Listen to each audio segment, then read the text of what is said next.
We imagine a future, and our imaginings horrify us.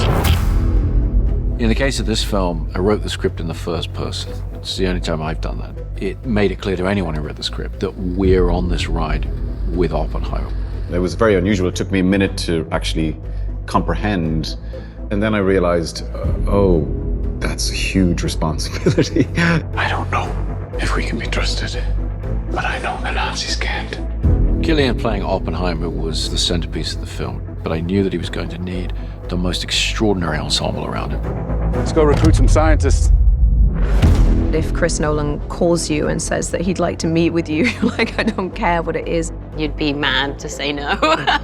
I feel like that's probably everybody's answer with this.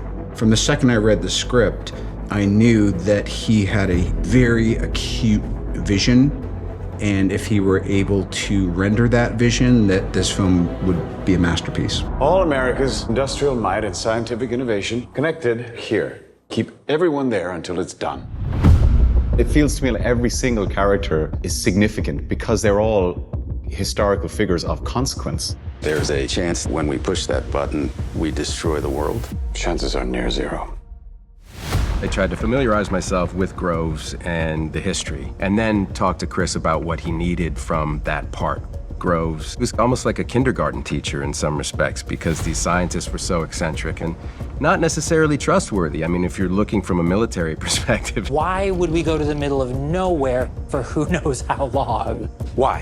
How about because this is the most important thing to ever happen in the history of the world? I was aware of who Louis Strauss was. I came to have a pretty even-handed understanding of him. He was a righteous guy. I think he was a great public servant, but he's always behind the scenes. I've always appreciated the people who are backstage. Truman needs to know what's next. What's next?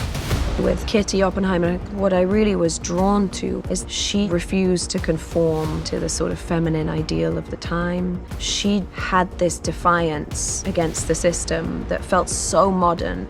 Jean Tatlock was blunt, knew what she wants, but at no point is she ever punished for that, and especially not by Oppenheimer.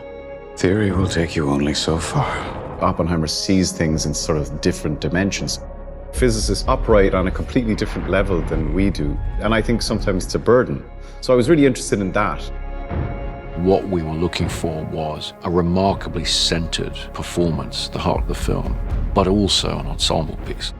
I was there on set every day, surrounded by a team of actors who knew more than I did about what was going on from their point of view. And that's what you're really looking for as a director.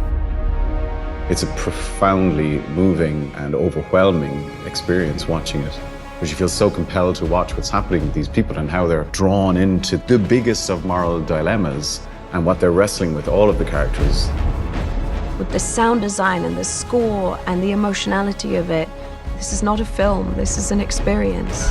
When I saw it in its finished form, I was kind of like, wow, yeah, that's what we were hoping this could be.